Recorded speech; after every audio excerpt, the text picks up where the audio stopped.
And then when it's all done, please buy a t-shirt, buy a book. The t-shirts are $10 if you buy a book. And I have some youth extra small, which was an accident. So for Tiny Steven, exactly. Fuck, he's dead. So in his memory, never forget, that's right. In his memory, those are $30.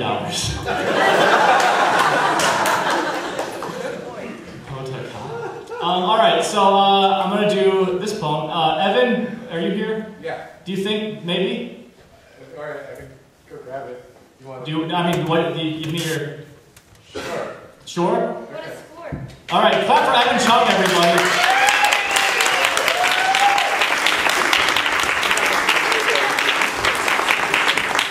Evan Chung is the music director of the Encyclopedia Show house band, the Cardigans. And also, he's in like 12 bands. Most of them, he plays the ukulele in. And he's going to join me here on this poem that I'm going to do. I've done this poem at my last 3 features, and I just want to keep it fresh and new and make sure that if people have seen those, that they get something new. So, you have an electric ukulele? Jesus Christ. I didn't know. That is rock and roll. Is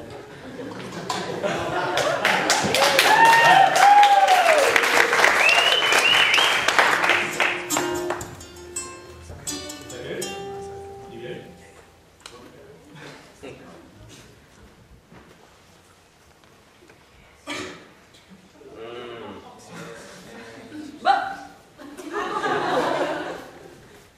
This poem is dedicated to, and I say this a lot, but it's dedicated to my heroes, comedians, that I've learned like the rhythms of poetry from them. I sort of took a back door into poetry, and so if it wasn't for the work of comedians, I wouldn't be a poet. So this is called Clowns, and here we go.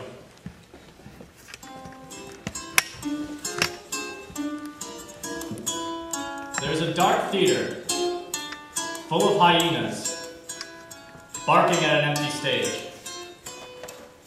John Lovitz replaced Phil Hartman on news radio after one night when Andy Dick fed cocaine to Phil Hartman's recently clean wife, Bryn Hartman. Phil Hartman had told Bryn Hartman that if she started using again, he would leave her, so Bryn Hartman shot Phil Hartman and herself in the head. Years later, Andy Dick taunted John Lovitz about how Andy Dick caused the untimely death of Phil Hartman, so John Lovitz grabbed Andy Dick by the head and bounced his face off a comedy club bar. David Foster Wallace wrote a very simple and easy-to-understand book called Finite Jest. Richard Pryor burns, Gilda Radner smolders, Andy Kaufman writhes on the ground with women. Bill Hicks never gained mainstream popularity because he couldn't tell more dick jokes than jokes about the first Iraq War. Perpetually censored, he was diagnosed with cancer, taped a set on David Letterman, and told more jokes about abortion than the Battle of the Sexes. David Letterman pulled the segment from the show, and his friend, Bill Hicks, died a few months later. Bill Cosby shoots his shotgun mouth with a sleepy rage. Michael Richards does the same, but his pellets are flaccid. Dave Chappelle walked away from millions of dollars because he couldn't control why the hyenas were barking. In February 2009, David Letterman aired the censored Bill Hicks segment and publicly apologized to Bill Hicks' mother, Mary Hicks. She only half accepted the apology. At Kermit the Frog's memorial service, Miss Piggy had to run away from the podium at the end of his eulogy. Scooter reminded the congregation how we should all live in the moment like Kermit did, and then Scooter died of AIDS just 2 years later. Big Bird came out to sing "It's Not Easy Being Green," and for a moment, it sounded like there was a real human being inside of this giant yellow body for a moment.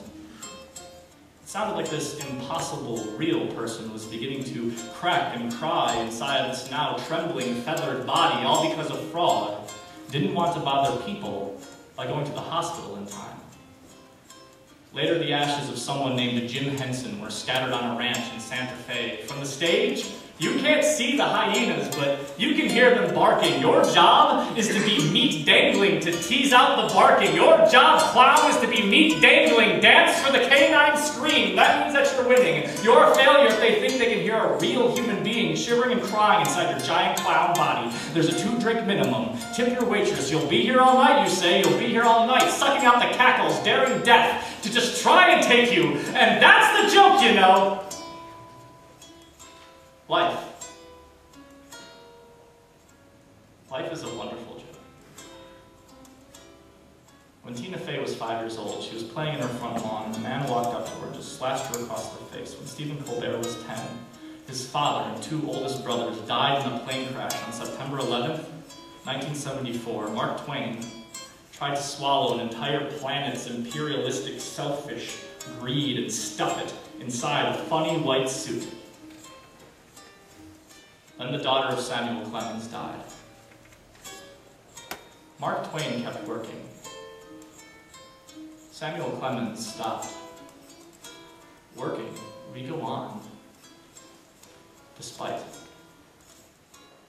this, to spite this, in spite, we go on. It really is a wonderful joke. It's really quite hilarious.